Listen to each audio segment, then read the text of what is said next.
أعوذ بالله من الشيطان الرجيم. சபிக்கப்பட்ட ஷைத்தானை விட்டு அல்லாஹ்விடம் நான் பாதுகாப்பு தேடுகின்றேன். وكذلك بعثناهم ليتساءلوا بينهم قال قائل منهم كم لبثتم قالوا لبثنا يوما أو بعض يوم قالوا ربكم أعلم بما لبثتم فابعثوا أحدكم بورقكم هذه إلى المدينة فلينظر أيها أزكى طعاما فليأتكم برزق منه وليتلطف ولا يشعرن بكم أحدا. மேலும் இவ்வாறே வியக்கத்தக்க முறையில் அவர்களை நாம் விழித்தெழச் செய்தோம். அவர்கள் தங்களுக்கிடையில் விசாரித்துக் கொள்வதற்காக. அவர்களில் ஒருவர் கேட்டார், நீங்கள் எவ்வளவு காலம் இந்த நிலையில் இருந்தீர்கள் என்று. அதற்கு மற்றவர்கள் கூறினார்கள், ஒரு நாள் முழுவதும் அல்லது அதைவிட சற்று குறைவாக இருந்திருப்போம்.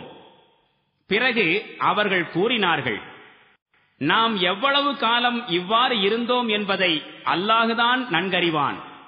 இனி நம்மில் யாரேனும் ஒருவர் இந்த வெள்ளி நாணயத்துடன் நகருக்குள் செல்லட்டும். மிகவும் நல்ல உணவு எங்கு கிடைக்கும் என்று அவர் பார்க்கட்டும்.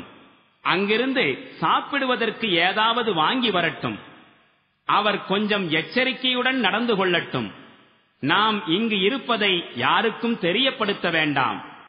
إنهم إن يظهروا عليكم يرجموكم أو يعيدوكم في ملتهم ولن تفلحوا إذا أبدا.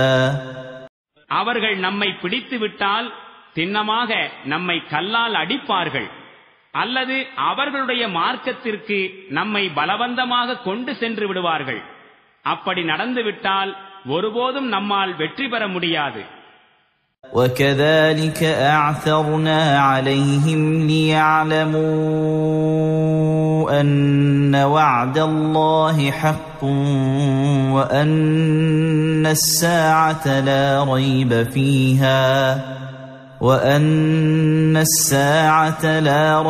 فيها إذ يتنازعون بينهم أمرهم فقالوا ابنوا عليهم بنيانا ربهم أعلم بهم قال الذين غلبوا على أمرهم لنتخذن عليهم مسجدا.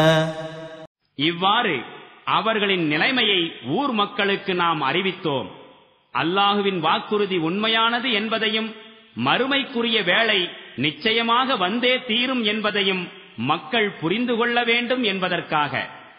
ஆனால் சற்று கவனியுங்கள், சிந்திக்க வேண்டிய முக்கியமான விஷயம் இதுவாக இருக்க, அந்நேரத்தில் குகைவாசிகளான இவர்கள் விஷயத்தில் எவ்வாறு நடந்து கொள்ள வேண்டும் என்பது குறித்து மக்கள் தங்களிடையே தர்க்கித்துக் கொண்டிருந்தார்கள். அவர்களில் சிலர், இவர்கள் மீது ஒரு சுவரை எழுப்புங்கள், இவர்களின் இறைவன் தான் இவர்களை குறித்து நன்கறிவான் என்று கூறினார்கள்.